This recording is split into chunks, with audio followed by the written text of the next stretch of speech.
नमस्कार बंधुरा welcome to my channel पाँच फोड़न। आज के आमी आपनादेर तैरी करे देखाबो काँचा आमेर चाटनिर रेसिपि। गरमकाले दुपुरे खावार पाते यदि एकटू चाटनी बा आचार थाके ताहले खावाटा सम्पूर्ण हय। काँचा आम दिए आरो कयेकटा रेसिपि आमी शेयर करेछि, सेगुलोर लिंक आमी डेसक्रिपशने दिए देब, आपनारा चाइले देखे निते पारेन। এখন চলুন আজকের রেসিপিটা দেখে নিই। কাঁচা আমের চাটনি বানানোর জন্য আমি এখানে কাঁচা আম লম্বালম্বিভাবে কেটে নিয়েছি মিডিয়াম সাইজের 6 থেকে 7টা। কাঁচা আমগুলো 3-4 দিন মতো ফ্রিজে রাখা ছিল, তা একটু নরম হয়ে গেছে। আর আমগুলো কাটার পর অবশ্যই জলের মধ্যে ভিজিয়ে রাখবেন, না হলে আমগুলোতে কালচে কালার চলে আসবে। কাঁচা আমটা হালকা ভাপ দিয়ে জলটা ফেলে দেব, তার জন্য গ্যাসে বসিয়ে দিয়েছি। গ্যাসের আঁচটাকে হাই করে আমটা হালকা বয়েল করে নেব। কিছুক্ষণ পর দেখুন জলটা এখন ফুটে আসার আগের মুহূর্তে রয়েছে। এবার আমি আঁচটা বন্ধ করে দেব এবং জলটা ছেঁকে নেব। গ্যাসে একটা কড়াই বসিয়ে দিয়ে দিচ্ছি সাদা তেল, প্রায় 1 টিস্পুন। তেলটা ভালোভাবে গরম করে নেব। তেলটা ভালোভাবে গরম হয়ে গেলে ফোড়নে দিয়ে দেব একটা শুকনো লঙ্কা এবং হাফ টিস্পুন কালো সর্ষে। ফোড়নটা খানিকক্ষণ নাড়াচাড়া করে নেব। ফোড়নটা খানিকক্ষণ নাড়াচাড়া করার পর দিয়ে দিচ্ছি ভাপানো আমগুলো। আমগুলো দিয়ে ভালোভাবে মিশিয়ে নেব। তারপর দিয়ে দেব নুন হাফ টিস্পুনের একটু বেশি। নুনটা আমের সাথে ভালোভাবে মিশিয়ে নেব। এবার ঢাকা দিয়ে দেব লো ফ্লেমে 6 থেকে 7 মিনিটের জন্য। 6-7 মিনিট পর ঢাকাটা খুলে নিচ্ছি। আমগুলো থেকে সামান্য জল বেরিয়ে এসছে, একটু চেক করে নেব আমগুলো সেদ্ধ হয়েছে কিনা। আমগুলো অনেকটাই সেদ্ধ হয়ে গেছে। এবার এটাতে দিয়ে দেব কাঁচের বাটির 1 বাটি চিনি। চিনির পরিবর্তে গুঁড়ো ব্যবহার করতে পারেন।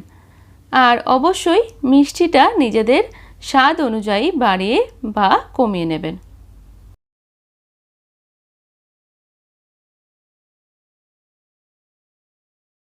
কিছুক্ষণ নাড়াচাড়া করার পর চিনিটা গলে গেছে, এই দেখুন। এবার এটাতে দিয়ে দেব জল 1 বাটি। জলটা মিশিয়ে নেব ভালোভাবে। আরও 1 বাটি জল দিয়ে দিলাম, একটু মিশিয়ে নেব। তারপর একটা বাটিতে হাফ বাটি জল নিয়েছি এবং হাফ টিস্পুন আটা ভালোভাবে মিশিয়ে দিয়ে দেব। ভালোভাবে মিশিয়ে মিডিয়াম ফ্লেমে ঢাকা দিয়ে দেব 7 থেকে 8 মিনিটের জন্য। 7-8 মিনিট পর ঢাকাটা খুলে নিচ্ছি। এতক্ষণে আমগুলো ভালোভাবে সেদ্ধ হয়ে গেছে। এবার ঢাকা ছাড়াই আমি এটাকে মিডিয়াম ফ্লেমে 4-5 মিনিট মতো কুক করব। আরও 5 মিনিট পর একটু নাড়াচাড়া করে নিচ্ছি। আমি যতটা চিনি দিয়েছি তাতে মিষ্টিটা একদম ঠিকঠাক রয়েছে। আপনাদের কম মনে হলে এই সময়টাতেই দিতে পারেন। এবার যে আটি ছাড়া আমগুলো রয়েছে সেগুলো কয়েকটা তুলে নেব। এই 3 টুকরো আম তুলে নিয়েছি। এবার এটাকে ম্যাশ করে নেব। আমটা আমি ভালোভাবে ম্যাশ করে নিয়েছি। এবার এই ম্যাশ করা আমটা চাটনির মধ্যে দিয়ে দিচ্ছি। এইভাবে আমটা ম্যাশ করে দিলে চাটনির টেস্টটা খুব ভালো হয়। তাছাড়া টেস্টের সাথে সাথে চাটনির টেক্সচারটাও খুব ভালো হয়। ভালোভাবে মিশিয়ে নিলাম। এবার চাটনিটা আরও কিছুক্ষণ ফুটতে দেব। চাটনিটা কিছুক্ষণ ফোটার পর আমি এটাতে দিয়ে দিচ্ছি আখের গুড় 1 টেবিল স্পুন। গুড়টা সুন্দর একটা লালচে কালার হওয়ার জন্য আমি ব্যবহার করলাম। তবে আপনারা যদি সাদা কালারটা পছন্দ করেন চাটনির, তাহলে কিন্তু গুড়টা স্কিপ করবেন। গুড়টা দেওয়ার পর ভালোভাবে মিশিয়ে নেব।